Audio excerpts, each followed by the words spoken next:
Hey folks, welcome to the DoItYourselfDad channel. Today we are playing around with another battery station with solar panels. So generator, whatever you want to call it. This is the EcoFlow River 2, and this is the new model of the River. They have the River 1. I've got one of those as well, and I've got a long history with EcoFlow. I actually purchased the EcoFlow Delta, the original one off their Kickstarter campaign when they were first getting everything started, and I've loved it ever since. It's absolutely been a workhorse, and I've actually got some history there with their warranty as well, so I can talk on that during the video. But today what we're going to do is we're going to run this thing through its paces. I bought it for a really specific purpose due to its size and its output. We'll talk about that as well.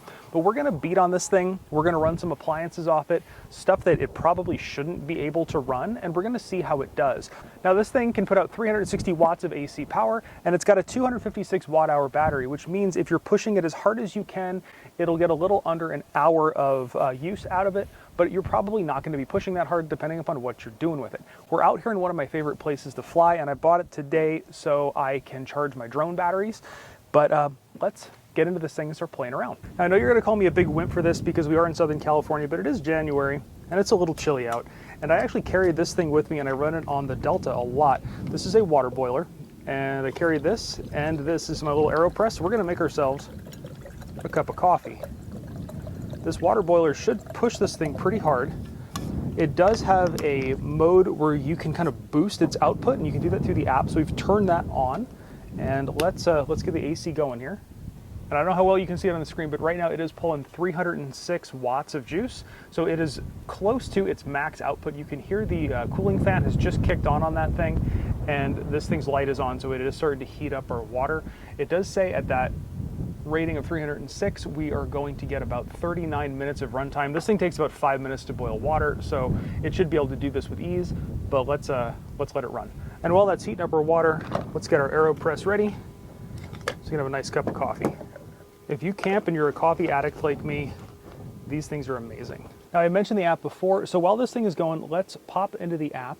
You can see on the app here, it shows that we don't have any solar or anything coming in. We just have juice going out. We're pulling out 306 watts of juice. And then if we pop over into our settings here, we can see that we have the AC charging speed. We're going to talk all about charging in a little bit. You can set all the different charging rates here depending upon what you're pulling out of.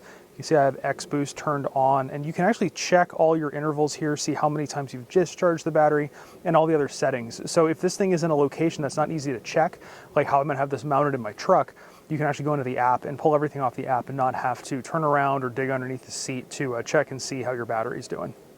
Our water's steaming, but it's not quite to a boil yet, so we'll let it go a little longer.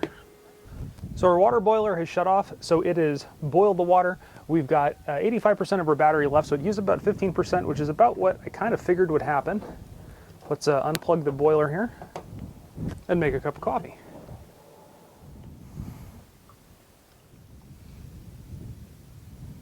So now that we've got a coffee, let's get back into this now that we can get caffeinated and stay warm. All right, so we've established that this thing has enough juice to run my tea boiler or my coffee boiler, which is one of the main purposes I wanted this thing. I also needed to charge drone batteries, laptops, cameras, and stuff like that. So let's plug in our drone battery charger and see how that thing runs. I don't think it pulls as much juice, so it shouldn't be nearly as taxing. But while we do that, I'm also going to hook up the solar panels. This thing came with a large solar panel. This thing can take 100 watts at, I think, 8 amps of input on the solar. So if we can get that today, which I don't think we can because we've got a lot of cloud cover, but we're going to see how well it does even with the cloud cover we've got. So we have our solar panels set up here. In the not so existent sun, it's right behind the clouds. Unfortunately, we have open sky there, but it's right behind some clouds. But let's see what it's getting out of pretty dense clouds over the sun. So even with the current cloud cover, we're pulling in about 47, 56, 52, 71, 74, 81. I think it's peeking through a little bit. 95. So this is a 120 watt panel. So we're getting, the sun just peeked through the clouds a little bit, and we're over 100 or 105 watts right now. So it's actually doing pretty well, and even with it kind of breaking through the clouds, but not completely, come over here, it's still not completely through the clouds. We're still getting pretty close to the rated capacity of these panels, which is impressive. Now the other thing I've got here is I've got 86 watts of power coming out. That's because I've got my batteries, two of my batteries for my drone and the batteries for my goggles right here charging. and my coffee is still warm. So with that current cloud cover right there, if it's poking through the clouds but not completely through, I am getting a little over 100 watts of inputted power. So if I'm going by the numbers I'm guessing at, when I'm getting the about 100 watts, which I was getting just a second ago, it's dropped back down because it's way behind clouds. If I'm getting full or even almost full sun, I should be able to charge this thing from flat to full in approximately 3 hours. And while we've got that running, let's plug in the USB Type-C port and then plug in my phone. My phone is charging.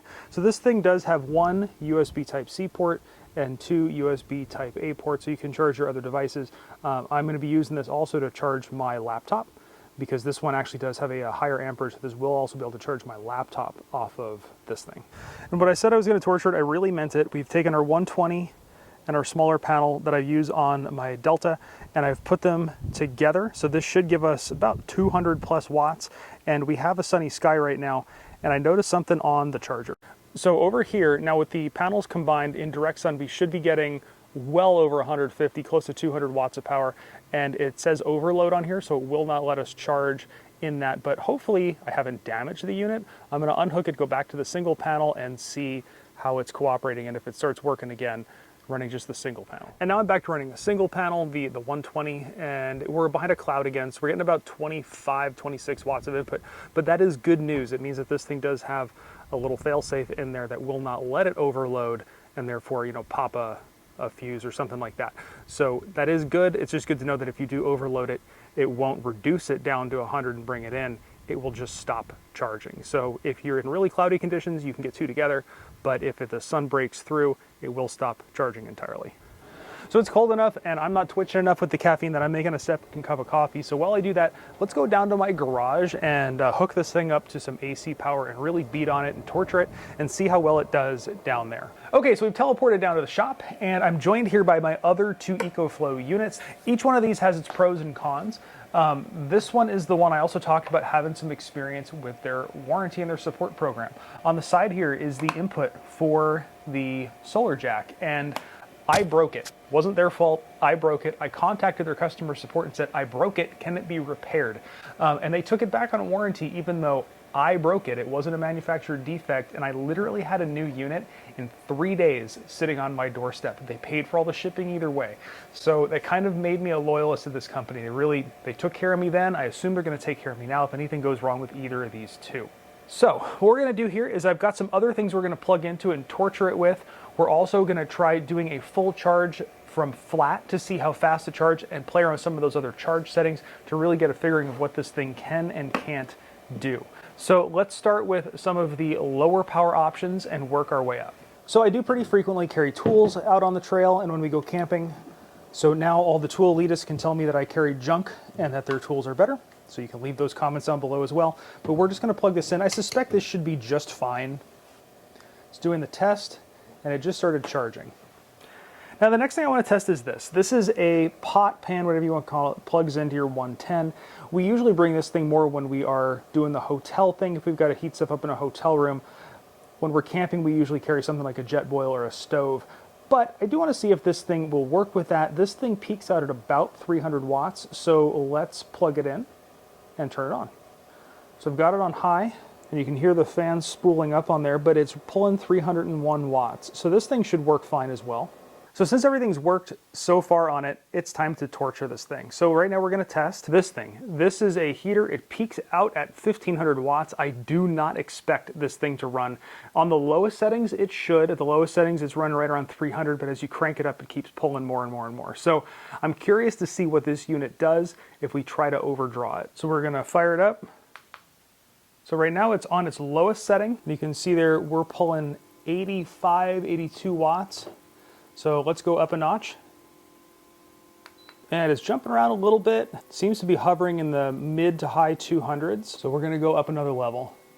So now I really hear the cooling fan spooling up, and it just overloaded itself. It hit about 350, which is what this thing is rated for, and it says overload right there, and it shut itself down. And that's actually a good thing. We want it to shut itself down because you don't want to undersupply an appliance with power, because it could cause problems with the appliance. When this thing figures out that it can't handle the load that's trying to be put on it, it shuts down. So that is good news for this unit. So now we're out in my apartment on wheels, our trailer in the driveway, because I wanted to see if the TV in this thing could be powered by this, because a lot of times when we are off grid and out in the desert, we don't want to run our generators, but we want to watch a movie at night. So we plugged it in. TV is working just fine. I'm also powering my Fire Stick off the back of the TV, and check this out. I'm shocked at how little power this thing consumes.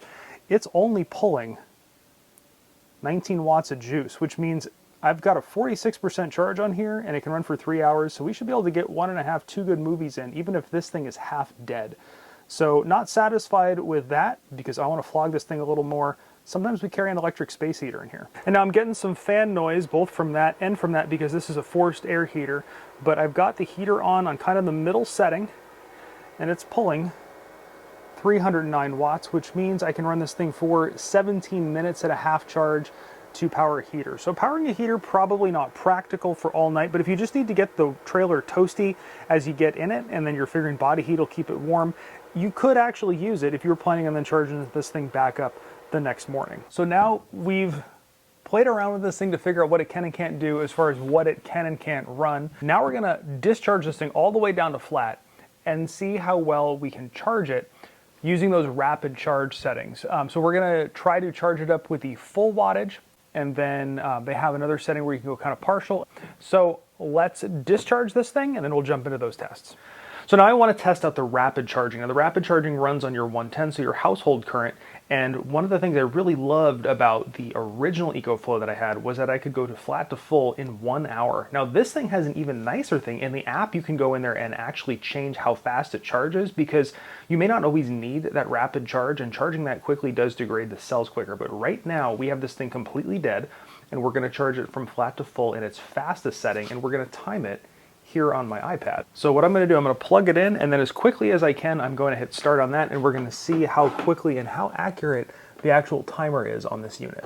We just plugged it in, it's starting up. And just like on the Delta, it slowly ramps up the charge rate. We're at 298 watts right now and climbing, and it's indicating a 56-minute charge time. So we'll check back in a little bit and see how it's going. All right, so we're checking in about 15 minutes into the charge. Coming up on 16 minutes, it's reading 40 minutes remaining on the charge here. So it's right kind of sunk up with time. We're bringing in 342 watts. We're gonna check in another 15, 20 minutes or so and see how it's doing. So we're a little over 30 minutes into the charge, 33 minutes right now. We have 22 minutes remaining on the charge, 63% full, pulling 345 watts still, so the mid 300 watts. And so it's pretty much on par with what this thing had said. It may actually be running a little bit faster. One thing to note, and I want to show you this, I'm going to take my microphone off me. This thing does have active cooling fans that run while it's charging, and it does make a little bit of noise. It's really not that noticeable. They're pretty quiet, and they are significantly quieter than the original model EcoFlow Delta that I've got. But those fans help keep the batteries cool, which helps prevent damage when they're charging this fast. That same cooling fan will run when this thing is running as an inverter and running into 110 to keep the batteries cool as they're discharging as well. So we're closing in on 1 hour on this charge. It's 99% full. It's got 5 minutes left on the charge, and just like my Delta, near the end of the charge, it ramps down the charge to protect the cells. We're down at 242 watts with 5 minutes remaining. So it looks like we should be pretty much right on time here. And the charge just completed, and it completed in 1 hour and 1 minute, 42 seconds, and this thing claims for an hour charge. So that is impressive. That's a lot of juice to pack into this pack in 1 hour. So now that we've done a charge from flat to full, running it at 100%, we're going to hop into the app here, and we're going to go into the battery, and we're going to change some settings. Now, the reason you would want to do this is down here in DC mode, AC charging speed, is we can actually bring it down to, say, 250 watts. Actually, let's bring it to around 200. So the reason you would want to do this is two reasons. One, you may be running this on an inverter in your vehicle, and if you're running it on an inverter in your vehicle, it may not be able to put out the wattage that you want, so you can tweak it down. And we're going to test this on an inverter in my car after we do this test. The other reason is if you're charging this thing at full bore, you are potentially degrading the cells in this thing a little bit faster. So if you don't have a need to do a really rapid charge, doing a slower charge like this would be beneficial. Now, because the last test was pretty much dead on with the time, I'm not going to bother running the timer on it. We're just going to plug it in and watch the timer here and charge it flat to full. So with it plugged in, you can see it's ramping up, and it's ramped up to 197, 200. So we're at 200 watts charging, and it's telling us 1 hour. And remember the last time it took it a little bit of time to actually calculate the actual charge time. So we're going to see how it does there. But right now it's reading 1 hour. So I didn't run the iPad timer next to this one, but I did keep an eye on the time on my phone, and I came out right before, and it was correct. It was just right around an hour when this thing finished charging. So it looks like even at the lower wattage on 200, it still gets it charged pretty quick, almost as fast as the full wattage, a little bit slower. Now, the one last thing I want to check is I want to see if this thing will charge off of the inverter that I have installed in my car, and I'm going to run it at the lower wattage because it is a pretty low wattage inverter that I have in the car. But if that works, that means you could charge it faster than if you were running it off of the 12-volt socket in the car, which would be a benefit if we're out off-roading. Now, I had seen on another YouTube channel, and I'll mark it right up here or here, that they had some trouble charging other EcoFlow devices off of a SynWave converter or a modified SynWave converter. So we're going to power this thing up. I have this thing set to charge at 200 watts because that's a lower power inverter. So let's see what happens. And we're having the same problem he did. It's just clicking, it's not actually firing up. So I'm going to try this with one other inverter that I have to see if it works. But that's a SynWave inverter, and that was his kind of theory, was that it was an issue with it being a SynWave converter. So let's try it with the other one. Okay, so I've got it wired up to my larger inverter. This is just clipped onto the battery right now. My intention is to install this in the truck, just haven't done it yet. So let's flip this on and see what happens. So it looks like it's still same issue as the other converters, so it's probably something to do with the fact that these are SynWave converters or modified. Not really sure if I do discover a workaround for this, because this would be hugely helpful if you could charge this with AC in your car and get it charged really quick instead of using that 12-volt socket. I will put an update down in the pinned comment and also in the description if this is something you're looking to do. All right, so welcome back to the outdoors again. My water's boiled, so let's make another cup of coffee. All right, so the coffee is done. Now, I hope this video helped you out, and I hope that this helped you decide whether the River 2 meets your off-grid power needs. Now, I will have down in the pinned comment and the description below some coupon codes. I reached out to EcoFlow to see what they could hook us up with and hook the viewers up with. So there will be some coupon codes and some discount links in there if you'd like to check those out. You can also order these things straight from their website if you want to do that, and I believe they also have them on Amazon. But I'll try to find all those links and put them down in the description below. Now, this video did help you out. Please give it a great big thumbs up. Go down below, hit that subscribe button, because I have lots more stuff like this, DIY, tutorials, around the house stuff, all kinds of stuff coming your way on the channel. And leave me a comment, let me know what you think of this. If there's anything I missed and you want me to test, I'm happy to test it out and let you know in the comments. And of course, thanks for watching. Also is another cup of tea, and it is not lost on me that I am drinking tea out of a Black Rifle Coffee Company cup. I'm sure I'll get hate for this, but